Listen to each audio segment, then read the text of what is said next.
Learn the anatomy of your crochet hook.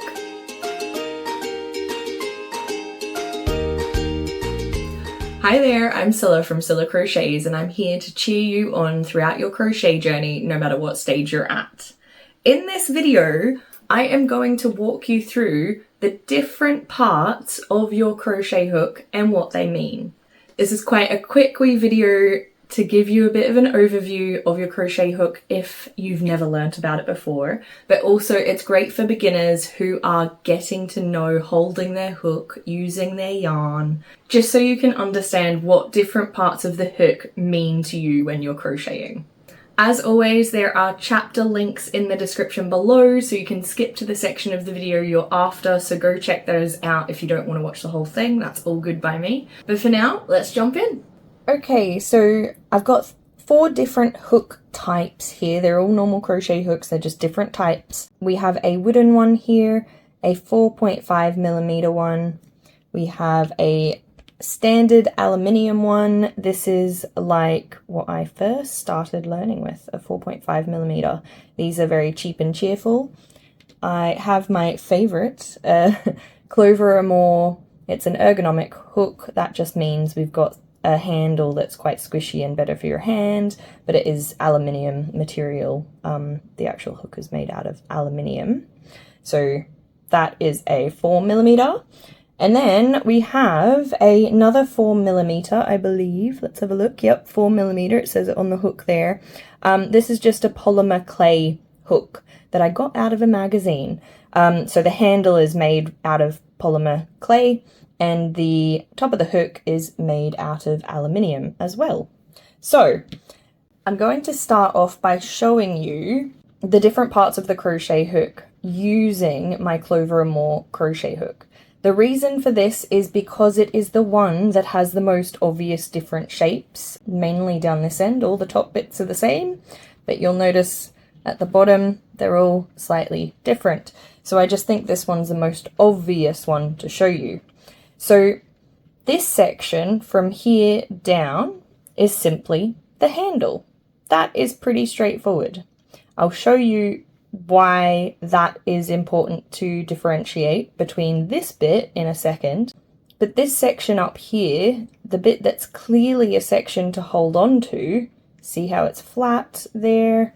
That is our grip.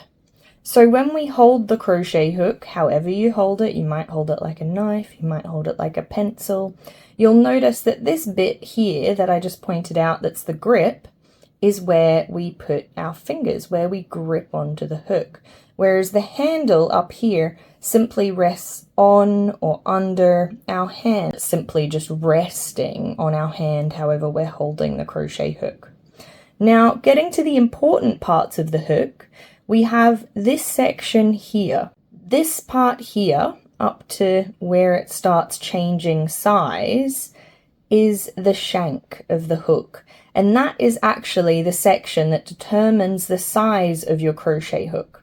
So remember how we said this is a 4mm crochet hook, or otherwise known as G in the USA, but 4mm is the measurement of the shank. So this section here. I've just gone to get a tape measure for you so I can show you what I mean.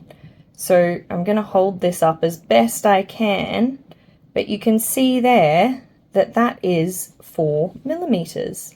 So that is what determines the hook size. And when you're crocheting, that is ultimately the size that your stitch will be, because the loop will be on the shank of your hook before you go on to crochet your next stitch. So the next part is this little ramp. I'm going to call it a ramp. That tiny little section before you get to the hook. And that bit is called the throat. And it is the bit that helps you get the yarn onto the shank. Basically, it's a smaller bit to help you weave it on, hook it on to your actual hook, the bit of the hook that it's meant to sit on. Then you've got the hook, which is, as it says on the tin, the hook, which is the very end tip of the hook. And that is what we use to actually try and grab the yarn it slides up over the throat and then it sits on the shank. So I hope that helps a little bit. Hopefully now you understand why I use the Clover & More crochet hook to demonstrate that, but I am going to show you with the other hooks as well, so you can get an idea. So let's start with the wooden hook.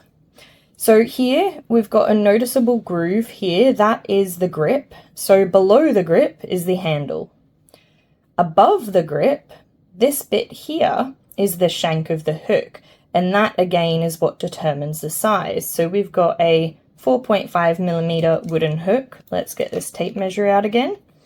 And let's just try and measure that little bit to show you. So this is going to be very hard to tell because of the fact that it is a half and I don't have a 0.5mm on my tape measure. But basically it does end between the 4 and the 5. And that is a 4.5mm wooden crochet hook. So the throat of the hook is that very obvious slope after the shank. And then you've got the hook, which is the hook after that. So it is pretty self-explanatory, but hopefully the names of these different parts will help you understand how to use a crochet hook if you're brand new. So let's go on to the aluminium now. We've got a 4.5mm again. So this bit, the flat bit, that's meant to be our grip. So however you're holding the hook. Below the grip, you've got the handle, so this section here. Above the grip, this section is your shank. Again, that will measure 4.5mm. And then, because it's a 4.5mm hook. And then you've got the throat, the little slopey bit at the end of the shank, and the hook at the end to grab your yarn with. Last one, a little bit trickier, probably the trickiest of them all, is our polymer clay hook. The reason this is a bit trickier is because there is no obvious grip. There is no, flattening of the handle here to show where you're meant to hang on. So really, I wouldn't recommend a polymer clay hook for beginners because it does make it that little bit harder to get used to holding your hook. However, the premise is the same as the other hooks here.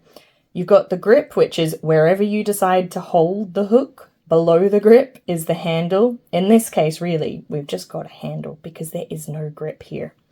But up the top is exactly the same.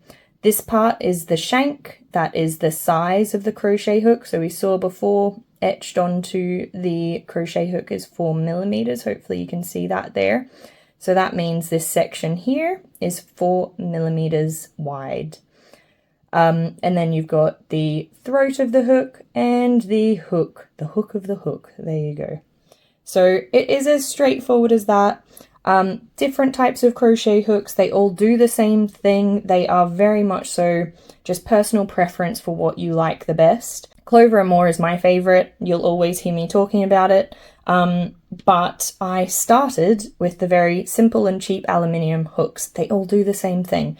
And I recommend if you're starting, don't invest, I paid £7 for this hook. Don't pay £7 for a hook if you're first starting to learn to crochet.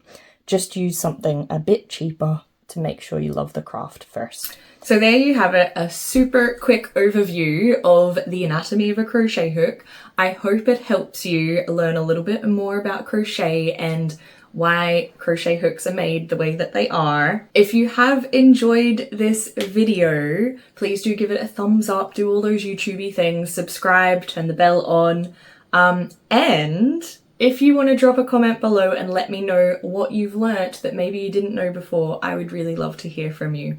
Until next time, happy crocheting!